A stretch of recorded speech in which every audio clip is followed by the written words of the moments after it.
ચાલો મિત્રો, chapter number 6 આનુવંશિકતાનો આણ્વીય આધાર, એમાં આજનો જે ટોપિક છે એ છે જનીન સંકેત, જેનેટિક કોડ. જનીન સંકેત શું છે એને સમજવા માટે કેટલીક બાબતોને પહેલા આપણે જોઈ લઈએ. તો મિત્રો, સર્વપ્રથમ બાબત છે કે સ્વયંજનન અને પ્રત્યાંકન આ બંને ક્રિયાઓ દરમિયાન ન્યુક્લિક એસિડમાંથી બીજા ન્યુક્લિક એસિડનું પ્રત્યાંકન થાય છે. આ પ્રક્રિયાઓને પૂરકતાના સિદ્ધાંતોના આધારે સમજાવી શકાય. ચાલો આ પોઈન્ટને આપણે પહેલા સમજીએ. તમે જાણો છો કે સ્વયંજનનમાં શું થાય છે? સ્વયંજનન જો ડીએનએ નું રેપ્લિકેશન હોય તો આ મૂળ ડીએનએ માંથી બે નવા ડીએનએ ના અણુઓનું સંશ્લેષણ થાય છે. એટલે સ્વયંજનનની પ્રક્રિયામાં તો તમને ખ્યાલ આવી ચૂક્યો છે કે એક ન્યુક્લિક એસિડ માંથી બીજા ન્યુક્લિક એસિડનું નિર્માણ થાય જ છે. પરંતુ તમે જાણો છો કે પ્રત્યાંકનમાં શું થતું હતું? તો પ્રત્યાંકનની પ્રક્રિયાની ઘટનાને પણ સમજી લઈએ, જેમાં ડીએનએ ની આ બે શૃંખલાઓ હતી. બંને શૃંખલાઓ છૂટી પડી જાય છે. પરિણામે આ એક જ ટેમ્પલેટ શૃંખલા મેં બતાવી. આને હું નામ આપું છું ટેમ્પલેટ શૃંખલા. આ એક જ ટેમ્પલેટ શૃંખલા, અને એ ટેમ્પલેટ શૃંખલા પરથી કોણ બને છે? મેસેન્જર આરએનએ બને છે. મિત્રો, આરએનએ પણ શું છે? આરએનએ પણ ન્યુક્લિક એસિડ છે, ડીએનએ પણ ન્યુક્લિક એસિડ છે. માટે તમે શબ્દ જુઓ કે સ્વયંજનનની ક્રિયા હોય કે પછી પ્રત્યાંકનની પ્રક્રિયા હોય, એટલે ડીએનએ માંથી મેસેન્જર આરએનએ બનતું હોય, આ બંને પ્રક્રિયાઓમાં એક ન્યુક્લિક એસિડમાંથી બીજા પ્રકારના ન્યુક્લિક એસિડનું નિર્માણ થાય છે. આ પ્રક્રિયાને પૂરકતાના સિદ્ધાંતોના આધારે સમજાવી શકાય. આનો મીનિંગ એવો થાય કે ડીએનએ ની બે ટેમ્પલેટ શૃંખલાઓ છૂટી પડવાની, દરેક ટેમ્પલેટ શૃંખલા પર જે ન્યુક્લિયોટાઇડનો ક્રમ હશે એને પૂરક ન્યુક્લિયોટાઇડનો ક્રમ ધરાવતી નવી શૃંખલા અસ્તિત્વમાં આવશે. તો અહીંયા પૂરકતાનો સિદ્ધાંત થયો. અહીંયા ડીએનએ ની છૂટી પડતી બે શૃંખલા પૈકી જે એક શૃંખલા ટેમ્પલેટ તરીકે વર્તે છે, એ ટેમ્પલેટ શૃંખલા પર રહેલા ન્યુક્લિયોટાઇડના ક્રમને આધાર તરીકે લઈને રિબોન્યુક્લિયોટાઇડ ક્રમવાળો આરએનએ બને છે. તો એનો મતલબ એ થયો અહીં પણ પૂરકતાનો સિદ્ધાંત લાગુ પડે છે. પૂરકતાના સિદ્ધાંતના આધારે આ ઘટનાને સરળતાથી સમજાવી શકાય. મિત્રો, ભાષાંતરની પ્રક્રિયા આનુવંશિક માહિતી સ્થાનાંતરિત કરવા માટે જરૂરી છે. આનો મતલબ શું થાય? તમે આ જાણો છો કે આપણી જોડે ડીએનએ હોય છે. આ ડીએનએ કોષ કેન્દ્રની અંદર હોય, એમાં આનુવંશિક માહિતીનો સંગ્રહ થયેલો હોય છે. આનુવંશિક માહિતીને કોષરસ સુધી પહોંચાડવા માટે મેસેન્જર આરએનએ નું નિર્માણ થાય છે. આ ઘટનાને આપણે પ્રત્યાંકન કહીશું. અને મેસેન્જર આરએનએ માંથી પ્રોટીનનું બની જવું, આ પ્રોટીન બનવું, આ ઘટનાને આપણે ભાષાંતર ટ્રાન્સલેશનની પ્રક્રિયા તરીકે ઓળખાવીએ છીએ. તો હવે તમે વિચારો કે ડીએનએ આનુવંશિક દ્રવ્ય છે, પરંતુ કોષ કેન્દ્રમાં હતું. આ ડીએનએ આનુવંશિક દ્રવ્યમાં જે કઈ માહિતી હતી એ કોષ કેન્દ્રમાં હતી. શાના માટેની? પ્રોટીન બનાવવા માટેની. હવે જો પ્રોટીન બનાવવું હોય તો આ જે માહિતી અહીંયા સચવાયેલી હતી કોષ કેન્દ્રની અંદર, આ માહિતીને સ્થળાંતરિત ક્યાં કરવી પડી? કોષરસમાં. કોષરસમાં સ્થળાંતરિત કયા સ્વરૂપે થઈ? પ્રોટીન બનવા સ્વરૂપે. કઈ ક્રિયા દ્વારા થઈ? ભાષાંતરની પ્રક્રિયા દ્વારા. તો હું એમ કહી શકું કે ભાષાંતરની પ્રક્રિયા ડીએનએ માં રહેલી આનુવંશિક માહિતીને કોષરસમાં સ્થળાંતરિત કરવા માટે જરૂરી છે. જે ન્યુક્લિયોટાઇડના પોલિમરમાંથી એમિનો એસિડના પોલિમરનું સંશ્લેષણ કરે છે. ચલો મિત્રો, આ મુદ્દાને સમજવા જેવો છે. જેમ કે હું અહીંયા એક મેસેન્જર આરએનએ બતાવું છું, અને આ મેસેન્જર આરએનએ પર હું ક્રમ લખું છું, જેમ કે A U G છે, U U U છે, A C છે, ફરી U A લખીએ, A U G લખીએ. મેં આ પ્રકારની માહિતી લખી છે. એનો મતલબ એ થયો કે ડીએનએ પરથી જે મેસેન્જર આરએનએ બને છે એના પર આ ન્યુક્લિયોટાઇડ આવેલા છે અથવા બેઝ ક્રમ આવેલો છે. એમાંથી આ ત્રણ ન્યુક્લિયોટાઇડનું જે જૂથ થયું AUG, UUU, AAC, UUA, AUG, આ જે ત્રણ ન્યુક્લિયોટાઇડનો ક્રમ થયો, હું એને અત્યારે જનીન સંકેત કહું છું. આપણે એને સમજીએ છીએ કેમ જનીન સંકેત ત્રણ અક્ષર વાળો છે, કેમ ત્રણ અક્ષર વાળો છે, ત્રિઅંકી છે, એની હું સમજૂતી આપું છું. પણ આ છે જનીન સંકેત. હવે તમે વિચારી શકો છો મિત્રો કે આ જે જનીન સંકેત છે એ નિશ્ચિત પ્રકારના એમિનો એસિડનું સ્થાન સૂચવે છે. જેમ કે મિથિયોનિન છે, ફિનાઇલએલેનિન છે, માની લો કે આર્જિનિન છે, ફિનાઇલએલેનિન છે, મિથિયોનિન છે, આવા બધા એમિનો એસિડ છે. અને આ બધા જ એમિનો એસિડ એકબીજા સાથે જોડાય છે ત્યારે બની જાય છે પોલીપેપ્ટાઇડની શૃંખલા, એટલે કે પ્રોટીન બન્યું. એનો મતલબ સીધો એવો થાય કે મેસેન્જર આરએનએ પર રહેલા જનીન સંકેતોનું અર્થઘટન કરીને પ્રોટીન બનાવવાની જે ક્રિયા કોષરસમાં થાય છે એને આપણે ભાષાંતરની પ્રક્રિયા કહીએ છીએ. આ પ્રક્રિયા દરમિયાન એક મહત્વની ઘટના એ બની કે મેસેન્જર આરએનએ પર જે ન્યુક્લિયોટાઇડનો ક્રમ હતો એ ન્યુક્લિયોટાઇડનો ક્રમ શામાં પરિવર્તિત થઈ ગયો? પ્રોટીન બનાવવા માટે એમિનો એસિડના નિશ્ચિત ક્રમમાં પરિવર્તિત થયો. આ વાક્ય રચના તમે જોઈ શકો છો કે ભાષાંતરની પ્રક્રિયા આનુવંશિક માહિતીને સ્થાનાંતરિત કરવા માટે જરૂરી છે. જે ન્યુક્લિયોટાઇડના પોલિમરમાંથી, જો આ કોનો પોલિમર બનેલો હતો? ન્યુક્લિયોટાઇડનો.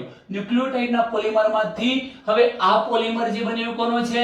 એમિનો એસિડનો પોલિમર. તો ન્યુક્લિયોટાઇડના પોલિમરમાંથી, આ ન્યુક્લિયોટાઇડના પોલિમરમાંથી એમિનો એસિડના પોલિમરનું સંશ્લેષણ કરે છે. આ પ્રક્રિયા કઈ પ્રક્રિયા છે? ભાષાંતરની પ્રક્રિયા. મિત્રો ઇન શોર્ટ આટલું કહી શકાય કે ભાષાંતરની પ્રક્રિયા એક એવી પ્રક્રિયા છે કે જેમાં મેસેન્જર આરએનએ પર આવેલા ન્યુક્લિયોટાઇડના ક્રમને પોલીપેપ્ટાઇડ શૃંખલામાં આવેલા એમિનો એસિડના ક્રમ સ્વરૂપે ફેરવવાની જે ઘટના છે એને શું કહી શકાય? ભાષાંતર. હવે જોજો મિત્રો, એમિનો એસિડ અને ન્યુક્લિયોટાઇડમાં ન તો કોઈ પૂરકતા જોવા મળે છે, ન તો કોઈ સૈદ્ધાંતિક સ્વરૂપે વિચારી શકાય છે. આનો મતલબ શું થાય? આ મેસેન્જર આરએનએ માં જે આ ન્યુક્લિયોટાઇડનો ક્રમ હતો એ આ ન્યુક્લિયોટાઇડના ક્રમને પૂરક ન્યુક્લિયોટાઇડનો ક્રમ ધરાવતો એમિનો એસિડ બનતો નથી. એટલે મારો કહેવાનો આશય એવો છે કે જ્યારે ભાષાંતરની પ્રક્રિયા થાય છે ત્યારે પૂરકતાનો સિદ્ધાંત લાગુ પડતો નથી.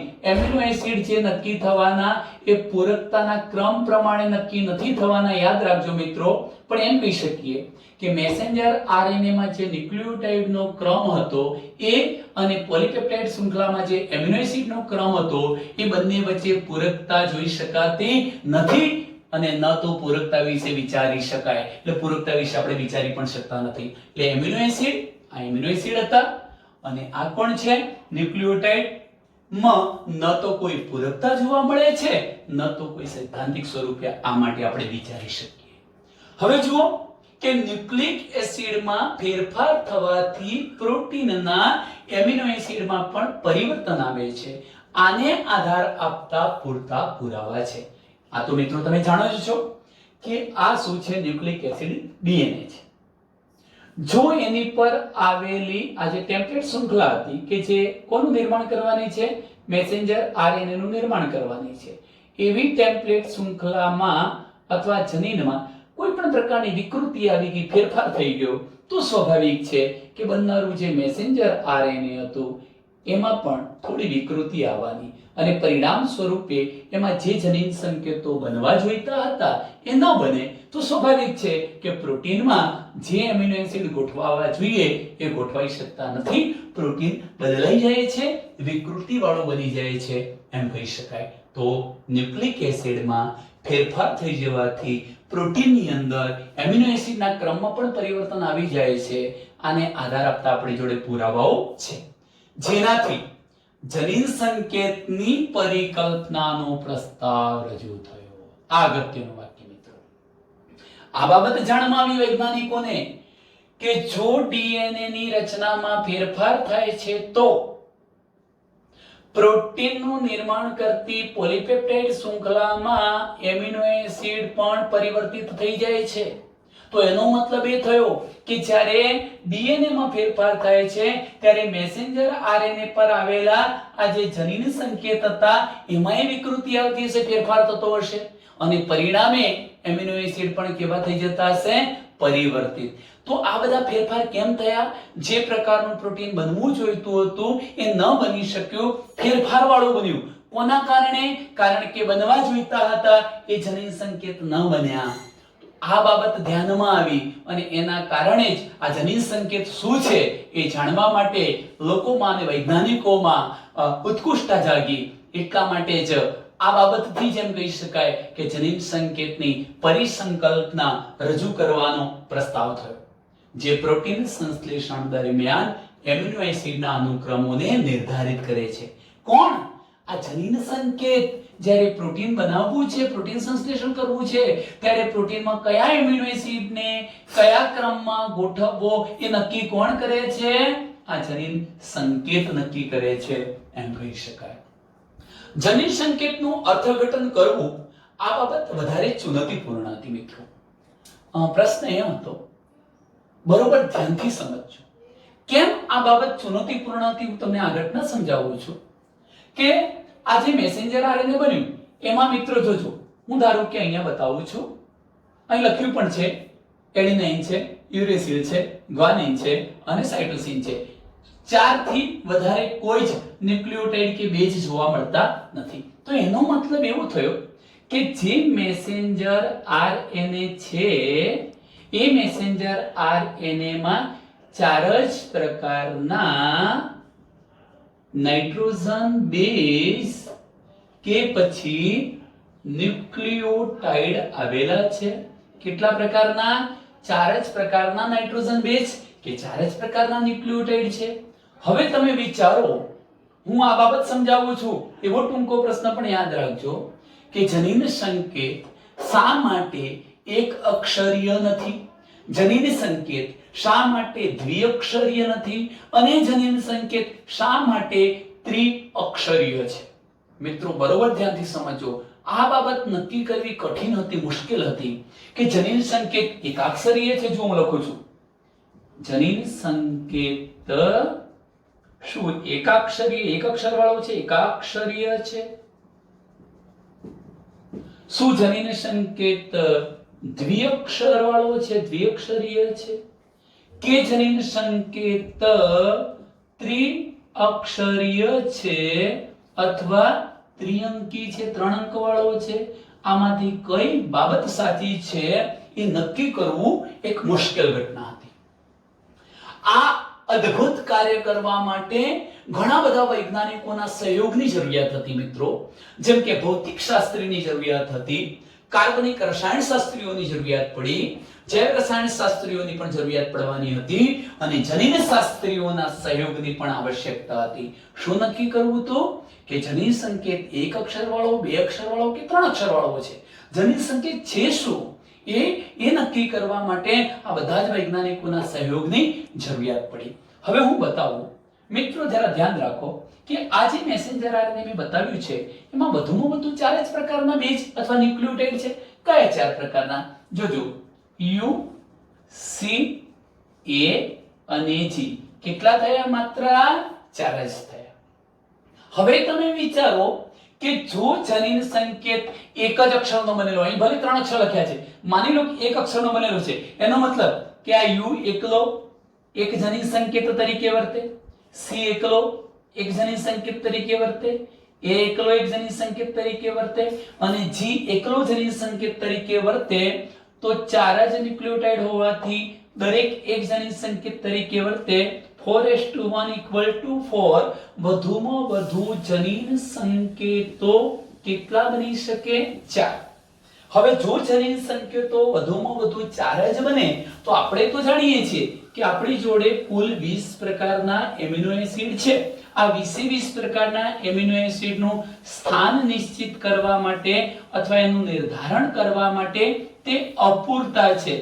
આટલા ચાલે નહીં, ઓછામાં ઓછા 20 તો હોવા જોઈએ. એટલે આ બાબતથી સ્પષ્ટ થઈ ગયું કે જનીન સંકેત એક અક્ષર વાળો હોઈ શકે નહીં. ચાલો બીજી શક્યતા મિત્રો વિચારીએ છીએ કે શું જનીન સંકેત દ્વિઅક્ષરીય હોઈ શકે? એક અક્ષરીય તો નથી, દ્વિઅક્ષરીય હોઈ શકે. ચાલો એ પણ વિચારી જોઈએ.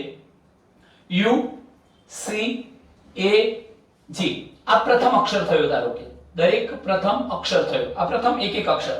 હું હવે દ્વિતીય અક્ષરની સ્થિતિ સૂચવું છું. તો દ્વિતીય અક્ષરમાં હું યુ સી એ અને કોને લઈશ? જી ને લઉં છું. ચાલો મિત્રો જોઈએ કેટલા જનીન સંકેતો બની શકે અને કેવા બની શકે. તો તમે અહીં જોઈ શકો છો કે ધારો કે U U, U C, U એ અને યુ જી. અહીં તમે C U, C C, C A, C G, A U, A C, A અને એ જી. અને અહીંયા જી યુ, જી સી, જી એ અને જી જી. તમે જોઈ શકો છો મિત્રો, એક જ અક્ષર જનીન સંકેત તરીકે વર્તતો હોય તો 4:1 ચાર જ જનીન સંકેતો બનતા હતા, જે કોષરસમાં રહેલા 20 પ્રકારના એમિનો એસિડનું સ્થાન નિર્ધારિત કરી શકે નહીં. શું કરવું? એના માટે વૈજ્ઞાનિકો વિચાર્યું, ચલો બે અક્ષરોનો સમૂહ લઈએ, જેમ કે યુ યુ ભેગા થાય, યુ સી ભેગા થાય, યુ એ ભેગા થાય, યુ જી. આ રીતે બે નું જોડકું. જો જનીન સંકેત દ્વિઅક્ષરીય લઈએ છીએ તો પણ પરિસ્થિતિ શું થાય? આપણી જોડે 4 ન્યુક્લિયોટાઇડ હતા. જો દરેક બે ન્યુક્લિયોટાઇડ ભેગા થઈને જનીન સંકેત તરીકે વર્તે તો 4:2. એનો મતલબ 4 * 4 બરાબર 4 4 16. 16 જ જનીન સંકેત બની શકે. એ પણ પેલા 20 એમિનો એસિડનું સ્થાન નક્કી કરવા માટે પૂરતા નથી. એટલે એક બાબત તો ફિક્સ થઈ ગઈ કે જનીન સંકેત દ્વિઅક્ષરીય પણ નથી. તો મિત્રો હવે ત્રીજી શક્યતા બાકી રહી કે જનીન સંકેત ત્રિઅક્ષરીય છે. આ યાદ રાખજો, ગેમોવ નામના ભૌતિક શાસ્ત્રીએ એવો પુરાવો આપ્યો છે, એવું નક્કી કર્યું છે કે જનીન સંકેત ત્રિઅંકી કે ત્રિઅક્ષરીય છે. કેવી રીતે મિત્રો? તો આપણે આ ઘટનાનો અભ્યાસ કરીએ છીએ. અહીં જરા ધ્યાન રાખીશું. ચલો હું એને બતાવવા પ્રયત્ન કરીશ. અહીંયા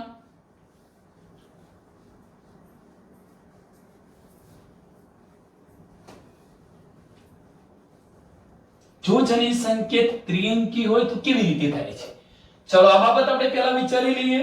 તમે જોઈ શકો છો કે હું એક શબ્દ લખું છું કે જનીન સંકેત જો ત્રિઅક્ષરીય હોય તો આપણને ખબર છે કે વધુમાં વધુ નાઇટ્રોજન બેઝ અથવા ન્યુક્લિયોટાઇડ 4 હતા. જો એ ત્રિ એટલે કે કોઈ 3 ન્યુક્લિયોટાઇડ ભેગા મળીને જનીન સંકેત તરીકે વર્તતા હોય તો એનો મીનિંગ એ થયો 4 * 4 * 4 4 4 16 16 4 64. તો વધુમાં વધુ 64 જનીન સંકેતો બની શકે. મિત્રો 64 બન્યા છે અને 20 જ એમિનો એસિડ છે, એટલે એવું કહી શકાય કે 20 પ્રકારના એમિનો એસિડનું સ્થાન નક્કી કરવા માટે 64 જનીન સંકેત તો પૂરતા છે, વધુ છે. હું તમને બતાવીશ કે એક એમિનો એસિડનું સ્થાન સૂચવવા માટે એક કરતા વધુ જનીન સંકેતો આવેલા હશે. એટલે આ બાબત એમને યોગ્ય લાગી. હવે કેવી રીતે આપણે એને એક કોઠા દ્વારા સમજવાનો પ્રયત્ન કરીએ છીએ મિત્રો, તો શું પરિસ્થિતિ થાય જરા અહીં ધ્યાન રાખજો. હું પ્રથમ અક્ષર લખું છું. આ પ્રથમ અક્ષર અથવા પ્રથમ સ્થિતિ, એમાં એવું લખીશું કે યુ સી એ અને જી. હું આ પ્રથમ અક્ષર લઉં છું. જો દરેકે દરેક ન્યુક્લિયોટાઇડ એક જનીન સંકેત તરીકે વર્તતા હોય, પ્રથમ અક્ષર. ચાલો બે ભેગી થઈને વર્તતી હોય તો એનો મતલબ કે દ્વિઅક્ષરીય સ્થિતિ, દ્વિઅક્ષર સ્થિતિ શું બને? એના માટે હું લખું છું કે આની સાથે યુ પણ આવી શકે સાંભળજો મિત્રો, સી આવી શકે, એ આવી શકે અને જી પણ આવી શકે. ચાલો બીજો અક્ષર લીધો. હું તૃતીય અક્ષરની સ્થિતિ બતાવું છું. જો મારે તૃતીય અક્ષર લખવો હોય તો શું લખીશ એ પહેલા આપણે એક કામ કરી દઈએ. અહીંયા કોઠો બતાવી દઈશું આ પ્રકારે. જો મિત્રો,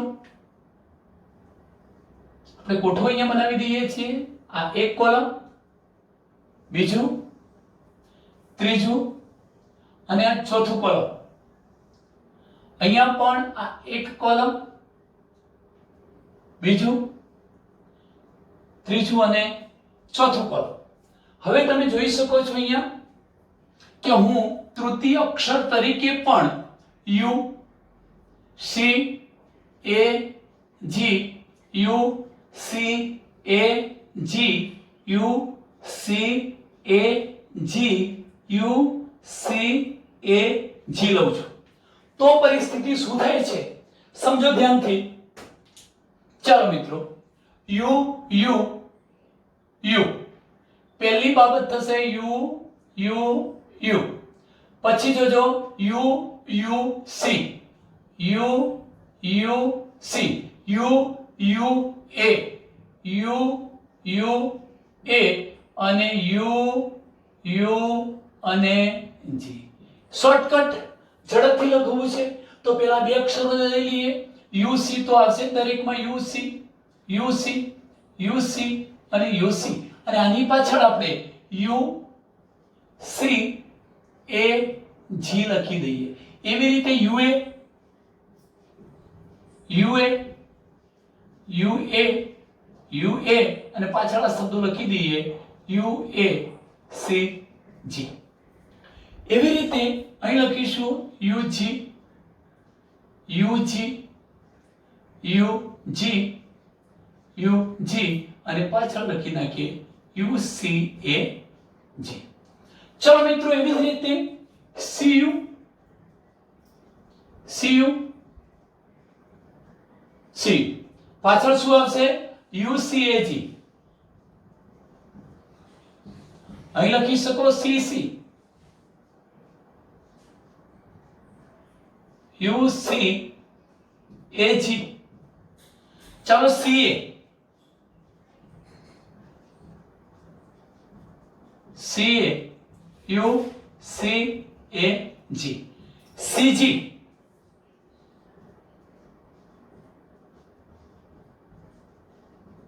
યુ સી એ જી. હવે જુઓ A U, A U, A U, U C A G. ચલો અહીં શું આવશે એસી, એસી, એસી, યુ સી એ જી. એ આવશે,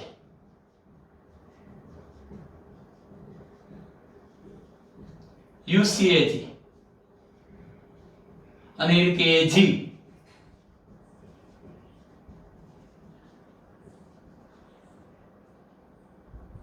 યુ સી એ જી. ચલો G U,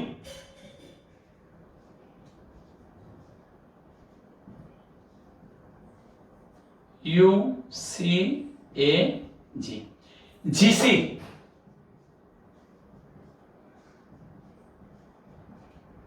U C A G. હવે જોઈ શકો છો તમે જીએ,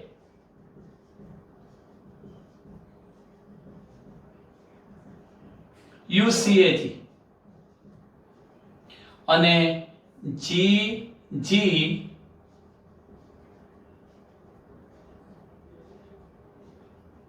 યુ સી એ જી. મિત્રો તમે ગણી જુઓ તો 4 8 16 16 16 દુના 32 32 દુના 64 64 જનીન સંકેતો થયા. ક્યારે થયા? પ્રથમ અક્ષર, બીજો અક્ષર લઈએ અને ત્રીજો અક્ષર. આમાંથી ગમે તે ત્રીજો અક્ષર લઈએ. કુલ 3 ન્યુક્લિયોટાઇડ નો સમૂહ ભેગો થાય. જો જનીન સંકેત ત્રિઅંકીય હોય તો કુલ 64 જનીન સંકેતો આ રીતે બને. મિત્રો ખાલી આ તો જાણ ખાતર તમે એને યાદ નહીં રાખો તો પણ બહુ જરૂરી નથી, પણ આપણે લખી દઈએ. એમાંના આ જે છે બે ફિનાઇલ એલેનિન નામના એમિનો એસિડ માટેનું સંકેતન કરે છે. બાકીના બંને તમે જુઓ છો આ બે લ્યુસીન નામના એમિનો એસિડનું સંકેતન કરે છે, લ્યુસીન નામનો એમિનો એસિડ. બાકીના જે ચારે ચાર છે બેટા એ પણ લ્યુસીન નામના એમિનો એસિડનું સંકેતન કરે છે, લ્યુસીન. હવે તમે જુઓ નીચેના ચારે અહીંયા જે છે બેટા આ ત્રણ એ આઇસોલ્યુસીનનું સંકેતન કરે છે અને એમાંનો એક AUG આ મહત્વનો છે, મિથિયોનિન એમિનો એસિડનું સંકેતન કરે છે. આ ચારે ચાર જનીન સંકેતો વેલાઇન નામના એમિનો એસિડનું સંકેતન કરે છે. આમાંથી હું બતાવું તો આ ચારે ચાર સેરીન નામના એમિનો એસિડનું સ્થાન સૂચવે છે. બાકીના જે રહ્યા ચાર એ પ્રોલિન નામના એમિનો એસિડનું સ્થાન સૂચવે છે. આમાંથી તમે જોઈ શકો છો બધા જ થ્રિયોનિન નામના એમિનો એસિડનું સ્થાન સૂચવે છે અને જે નીચેના ચાર રહ્યા એ ચારે ચાર એલેનિન નામના એમિનો એસિડનું સ્થાન સૂચવે છે. મિત્રો અહીં જુઓ તમે તો આ બે જે છે એ ટાયરોસિનનું સ્થાન સૂચવે છે, આ બે ટાયરોસિન.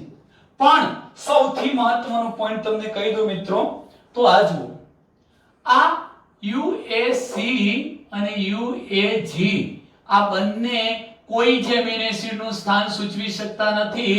આને સ્ટોપ એટલે સમાપક સમાપ્તિ સંકેતો તરીકે ટર્મિનેશન કોડ સમાપ્તિ સંકેત તરીકે આપણે ઓળખીશું. અર્થહીન જનીન સંકેતો પણ એને કહી શકાય કારણ કે કોઈ પણ પ્રકારના એમિનો એસિડનું સ્થાન સૂચવતા નથી. મિત્રો આમાં ભૂલ થઈ છે, UAA આવશે, UAA. હા UAA લખીશું અને UACG આમાં C લખી નાખીએ. તો UAA અને UAG આ બંને કેવા છે? સ્ટોપ જનીન સંકેતો છે. એવી જ રીતે એક બીજો પણ સ્ટોપ છે UGA, તમે જોઈ શકો છો આયરો, એ પણ STOP સ્ટોપ અર્થહીન જનીન સંકેત છે. હવે તમે જુઓ કે આમાંથી CAU આ બધા હિસ્ટિડિન ગ્લાયસિન માટે હોઈ શકે. અહીં હું લખું છું હિસ્ટિડિન ગ્લાયસિન માટે છે. એવી રીતે તમે જોઈ શકો છો મિત્રો એસ્પર્જિન અને ગ્લુટામિન માટે પણ છે. અહીં આપણે એસ્પર્જિન અને ગ્લુટામિન લખીએ પહેલા, અહીંયા જોજો પહેલા ટાયરોસિન લખ્યું, સ્ટોપ સંકેત લખી દીધું. પછી કોણ આવશે બેટા? હિસ્ટિડિન અને કોણ આવશે? ગ્લાયસિન આવશે. ગ્લાયસિન લખ્યા પછી આપણે શું લખવું છે? એસ્પર્જિન અને લાયસિન લખવું છે. બુક પ્રમાણે જઈએ છીએ, એસ્પર્જિન અને લાયસિન લખીશું. એસ્પર્જિન ASP મિત્રો ASP,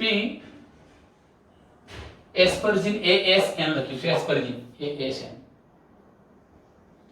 અને જે આ લખ્યો છે મિત્રો એ LYS લાયસિન લખીશું. ચલો હવે જો છેલ્લા જે બાકી રહ્યા એમાં આપણે એસ્પર્જિન લખીશું, ASP એસ્પર્જિન અને લાસ્ટમાં ગ્લુટામિન.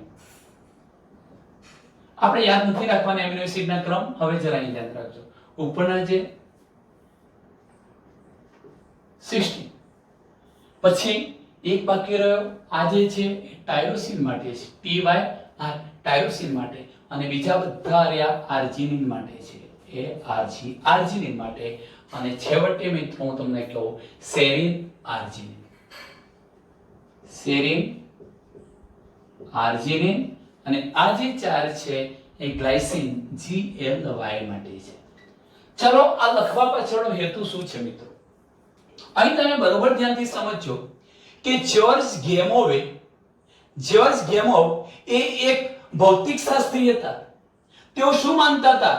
જો બેઝ માત્ર 4 જ હોય, બેઝ માત્ર કેટલા હોય? 4 જ હોય અને 20 એમિનો એસિડનું સંકેતન કરવાનું હોય તો જનીન સંકેતના નિર્માણ માટે એટલે જનીન સંકેત જે બનવાનો છે એના માટે બેઝનો સમૂહ ભેગો થવો જોઈએ. બેઝનો સમૂહ એકલો કોઈ બેઝ જનીન સંકેત તરીકે વર્તી શકે નહીં, બે વર્તી ન શકે, પણ 3 ભેગા થવા જોઈએ. હવે અહીં જોજો, તેઓએ એવું સૂચવ્યું કે બધા જ 20 એમિનો એસિડના સંકેતન માટે જનીન સંકેત 3 ન્યુક્લિયોટાઇડના બનેલા છે. જુઓ 20 પ્રકારના એમિનો એસિડનું સ્થાન સૂચવવા માટેના જનીન સંકેત કેટલા અક્ષરોથી બનેલા છે? 3 અક્ષરોથી. એટલે 3 ન્યુક્લિયોટાઇડના બનેલા છે. આ એક મજબૂત પ્રસ્તાવ હતો જેનાથી 4:3 4:4:4 ના ઉત્પરિવર્તન એટલે જુદી જુદી રીતે એમના સમૂહ દ્વારા 64 સંકેતોનું નિર્માણ થતું હશે. આ રીતે બનતા સંકેતો જરૂરિયાત કરતા ઘણા વધારે હોય છે. સંકેત ત્રિઅક્ષરી હોય છે. તેનું પ્રમાણ આપવું અત્યંત કઠિન કાર્ય હતું. હરગોવિંદ ખોરાનાએ નિશ્ચિત બેઝના જોડાણવાળા આરએનએ અણુઓના સંશ્લેષણની રાસાયણિક પ્રક્રિયાની શોધ કરી. ડોક્ટર હરગોવિંદ ખોરાનાએ નિશ્ચિત ન્યુક્લિયોટાઇડનો ક્રમ ધરાવતો આરએનએ પ્રયોગશાળામાં કેવી રીતે બનાવી શકાય એની શોધ કરી. એ રીતે માર્શેલ નિરેનબર્ગની પ્રોટીન સંશ્લેષણ એટલે પ્રોટીન બનાવવા માટેની કોષમુક્ત એટલે પ્રયોગશાળામાં આ બાબત કરી છે. કોષમુક્ત પ્રણાલી સંકેતના અર્થઘટન માટે ખૂબ મદદરૂપ રહી. એમણે એક ઉત્સેચકનો ઉપયોગ કર્યો, સેવેરા ઓકોઆ, જેનું બીજું નામ છે પોલીન્યુક્લિયોટાઇડ ફોસ્ફોરાયલેઝ. એ ઉત્સેચક શું કરે છે? આરએનએ ને સ્વતંત્ર રૂપે ટેમ્પલેટના નિશ્ચિત અનુક્રમ સાથે બહુલીકરણ થવામાં સહાયતા પ્રદાન કરે છે. એનો મતલબ કે જેમ ડીએનએ ની ટેમ્પલેટ શૃંખલા પરથી મેસેન્જર આરએનએ બનાવવા માટે આરએનએ પોલિમરેઝ કાર્ય કરતો હતો એક કોષવાળી પ્રણાલીમાં, પણ કોષ મુક્ત પ્રણાલીમાં ટેમ્પલેટ શૃંખલા પરથી મેસેન્જર આરએનએ બનાવવા માટે જે ઉત્સેચક છે મિત્રો અહીંયા મેં લખ્યો છે પોલીન્યુક્લિયોટાઇડ ફોસ્ફોરાયલેઝ, અથવા તો એનું આપણે અહીંયા એક બીજું નામ પણ ઉપર લખી ચૂક્યા છીએ. જુઓ આ બાજુ એનું બીજું નામ છે મિત્રો સેવેરા ઓકોઆ. આ ઉત્સેચક શું કરે છે કે નવી નવી ન્યુક્લિયોટાઇડ એકબીજા સાથે જોડીને આરએનએ બનાવશે અને એનું અર્થઘટન થતા પ્રોટીન પણ બની શકે છે. અને અંતમાં આનુવંશિક સંકેતોનું ચેકર બોર્ડ એમણે બનાવ્યું જે આ પ્રકારનું છે એમ કહી શકાય. હવે મિત્રો આટલો પોઈન્ટ પૂરો થયા પછી આપણે જનીન સંકેતોના ગુણધર્મોની વાત કરવી છે. ઘણી વખત આ 2 માર્ક્સની ટૂંક નોંધ પણ પૂછી શકાય. જનીન સંકેતના અથવા જનીન સંકેતોના ગુણધર્મો વર્ણવો. જનીન સંકેતના ગુણધર્મો કયા કયા છે? બહુ સરળ ટોપિક છે મિત્રો. હું પહેલા કહું છું, શોર્ટમાં લખીશ કે જનીન સંકેત ત્રિઅંકી છે. જનીન સંકેત 3 અક્ષર વાળો છે એટલે હું પહેલો શબ્દ લખું છું કે જનીન સંકેત ત્રિઅંકી છે. ટોટલ મિત્રો કેટલા જનીન સંકેતો છે? 64 જનીન સંકેતો છે. એમાંથી કેટલા જનીન સંકેતો કોઈ પણ પ્રકારના એમિનો એસિડનું સ્થાન સૂચવતા નથી? 3. એટલે એમ લખી શકાય કે 3 જનીન સંકેતો સમાપક સંકેતો તરીકે કાર્ય કરે છે અને 61 જનીન સંકેતો એ નિશ્ચિત પ્રકારના એમિનો એસિડનું સ્થાન સૂચવવાનું કામ કરે છે. એક જ એમિનો એસિડ એક કરતા વધુ સંકેતો દ્વારા નિશ્ચિત થઈ શકે. એક એમિનો એસિડ એક કરતા વધારે સંકેતો દ્વારા નિર્ધારિત થઈ શકે, નક્કી થઈ શકે. કેવી રીતે જુઓ? તમે જુઓ મિત્રો, અહીં ફિનાઇલએલેનિન એમિનો એસિડ તો એક છે, પણ એના માટે જનીન સંકેતો અત્યારે જુઓ. યુયુયુ એ પણ ફિનાઇલએલેનિન સ્થાન સૂચવે, યુયુ સી પણ ફિનાઇલએલેનિન. એવી રીતે તમે લ્યુસીન માટે જુઓ તો યુયુએ યુયુજી બંને જનીન સંકેતો લ્યુસીનનું સ્થાન નક્કી કરે. સાથે સાથે સીયુયુ સીયુસી સીયુએ સીયુજી પણ લ્યુસીનનું સ્થાન નક્કી કરે. આમ એક એમિનો એસિડનું સ્થાન નક્કી કરવા માટેના જનીન સંકેતો કેવા હોય છે? એક કરતા વધુ. આ ઘટનાને આપણે જનીન સંકેત અવનત છે એમ કહી શકાય. જનીન સંકેત અવનત છે. આ જનીન સંકેતનો બીજો ગુણધર્મ.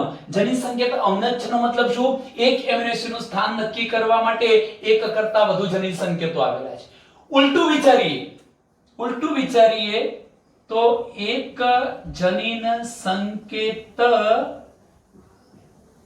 એક જ એમિનો એસિડનું સ્થાન નક્કી કરી શકે, નિર્ધારિત કરી શકે. કેવી રીતે? એ પણ તમે જુઓ મિત્રો. આ બંને ઓપોઝિટ બાબત છે. ધારો કે હું એમ કહું કે યુ તો એ કોનું સ્થાન નક્કી કરે છે? ફિનાઇલ એલેનિન નું. પણ એ leucine, આઇસોલ્યુસીન, serine, methionine, tryptophan, Proline આ કોઈ બીજા એમિનો એસિડ નું સ્થાન દર્શાવી શકે નહીં. જેમ કે UCU આ માત્ર સેરીન નું જ સ્થાન સૂચવી શકે. માત્ર આ જનીન સંકેત એક જ એમિનો એસિડ નું સ્થાન નક્કી કરી શકે, અન્ય કોઈનું સ્થાન નક્કી કરી શકતો નથી. આ બંને બાબતો ઓપોઝિટ છે કે એક એમિનો એસિડ નું સ્થાન નક્કી કરતા જનીન સંકેતો એક કરતા વધુ હોય છે, પરંતુ એક જનીન સંકેત એક જ એમિનો એસિડ નું સ્થાન નક્કી કરી શકે, વધુનું કરી શકતો નથી. બંને બાબતો ઉલટી છે. ત્રીજા મુદ્દા તરફ જઈએ. જનીન સંકેત સર્વવ્યાપી છે. જનીન સંકેત યુનિવર્સલ સર્વવ્યાપી છે. શું મતલબ થાય મિત્રો? હું બે શબ્દ લખું છું. એક AUG શબ્દ લખું છું જે ખરેખર કોનું સ્થાન સૂચવે છે? મિથિયોનિન નામના એમિનો એસિડનું.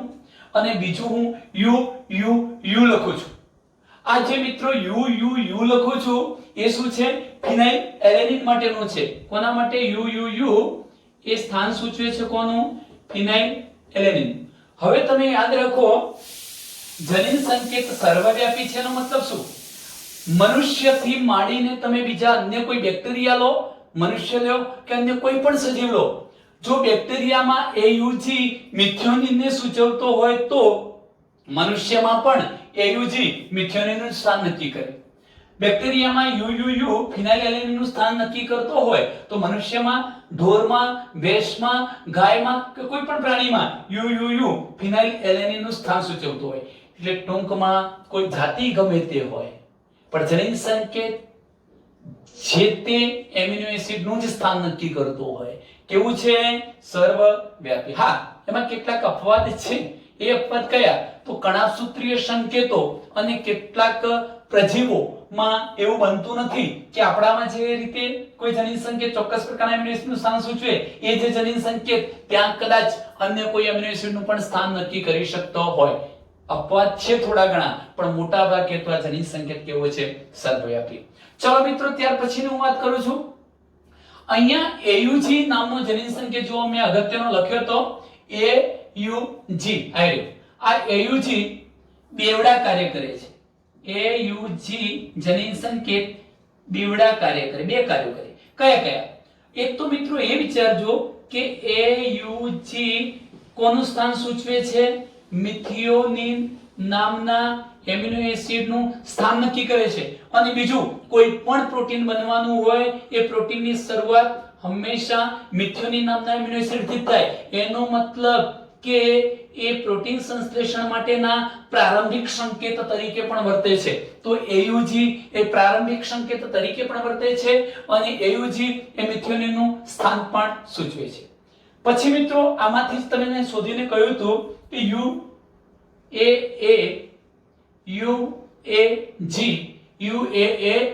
UAG અને UGA આ કોઈ પણ પ્રકારના એમિનો એસિડનું સ્થાન સૂચવતા નથી. માટે આપણે એમને સમાપન સંકેતો, સમાપક સંકેતો તરીકે ઓળખાવીએ. UAA, UAG અને કોણ મિત્ર? UGA. આ ત્રણ કોઈ પણ પ્રકારના એમિનો એસિડનું સ્થાન સૂચવતા નથી. હવે હું લાસ્ટ એક બાબત આના આધારે તમને સમજાવું, આ બે પોઈન્ટને સમજવા માટે. છેલ્લી બાબત છે મિત્રો, આ એક પોઈન્ટ અને આ બંને પોઈન્ટ ઓપોઝિટ, વિરોધી કેવી રીતે છે? ચલો આગળ આને જોઈએ. અહીંયા આટલું યાદ રાખીશું કે ધારો કે આપણી જોડે કોઈ એક મેસેન્જર RNA છે અને મેસેન્જર RNA પરનો જનીન સંકેત આપણને આપી દેવામાં આવ્યો છે, તો આપણે કેવી રીતે એમાં એમિનો એસિડનો ક્રમ નક્કી કરી શકીએ? અને જો આપણને એમિનો એસિડનો ક્રમ આપ્યો છે તો આપણે કેવી રીતે મેસેન્જર RNA પર જનીન સંકેતનો ક્રમ નક્કી કરી શકીએ? તો પહેલી ઘટના એક એવી છે મિત્રો કે ધારો કે આપણી જોડે આ એક મેસેન્જર RNA છે અને એના પરનો જનીન સંકેત આપણે સૂચવી દેવામાં આવ્યો છે. કયો છે મિત્રો? એ જોજો, AUG. આ તો મિથિયોનિન માટેનો છે, પણ હવે પછીના હું UU લખું છું. આટલું યાદ રાખજો મિત્રો, UU લખ્યું.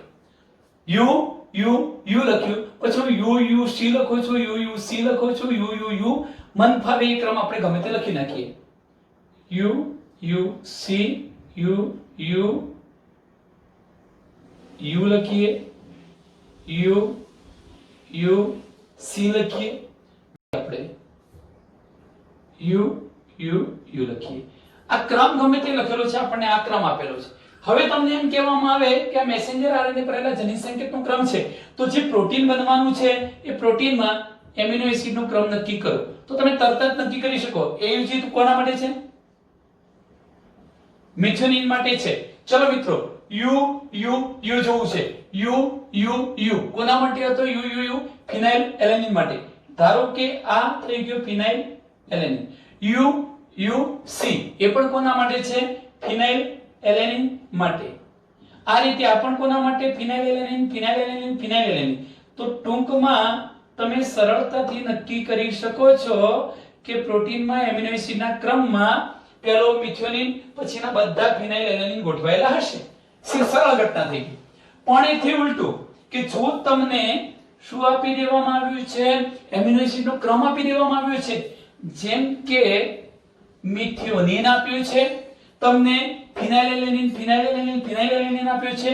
એનો મતલબ આપણે બુક પ્રમાણે જઈએ છીએ મિત્રો. જોજો આ ટોપિક માટે PHE, ફિનાઇલ એલેનિન, ફિનાઇલ એલેનિન, ફિનાઇલ એલેનિન, ફિનાઇલ એલેનિન. ધારો કે મેં આવું લખ્યું. આ શું છે? પ્રોટીનમાં એમિનો એસિડનો ક્રમ આપ્યો છે અને એના આધારે આપણે નક્કી શું કરવું છે? મેસેન્જર આરએનએ માં જનીન સંકેતોનો ક્રમ નક્કી કરવો છે. ચલો, મિથિયોનિન માટે તમે શું નક્કી કરી શકો? ધ્યાન રાખજો, મિથિયોનિન ક્યાં છે બેટા? એના માટે AUG આવી શકે. ચલો, બીજું તો ક્યાં નથી, એટલે આના માટે પહેલો ક્રમ AUG હશે. પણ હવે તકલીફ ક્યાં પડે? ફિનાઇલ એલેનિન. તો ફિનાઇલ એલેનિન માટે યુ યુ લખું કે UAC લખું? તો બંને આવી શકે. યુ યુ એ પણ યુ યુ એ પણ હોઈ શકે, યુ યુ સી પણ હોઈ શકે. તો આમ સંભાવનાઓ વધી જાય. ફરી ફિનાઇલ એલેનિન માટે તમે અહીંયા શું લખી શકો? યુ એ પણ લખી શકો, યુ યુ સી. તો આ બે પૈકીની કઈ ઘટના તમને મુશ્કેલી ભરી લાગી? કે જો પ્રોટીનમાં એમિનો એસિડનો ક્રમ આપેલો છે અને તમારે એના આધારે જનીન સંકેતો નક્કી કરવા છે, તો એ મુશ્કેલી ભર્યું છે. એના પરથી તમે એવું કહી શકો કે એક એમિનો એસિડની ઓળખ વિધિ માટે જનીન સંકેતો વધુ છે, પણ એક જનીન સંકેત કોઈ એક જ એમિનો એસિડની ઓળખ વિધિ કરી શકે, સ્થાન નક્કી કરી શકે. અહીંયા આપણે આટલે અટકીએ છીએ મિત્રો. અસ્તુ. જય હિન્દ.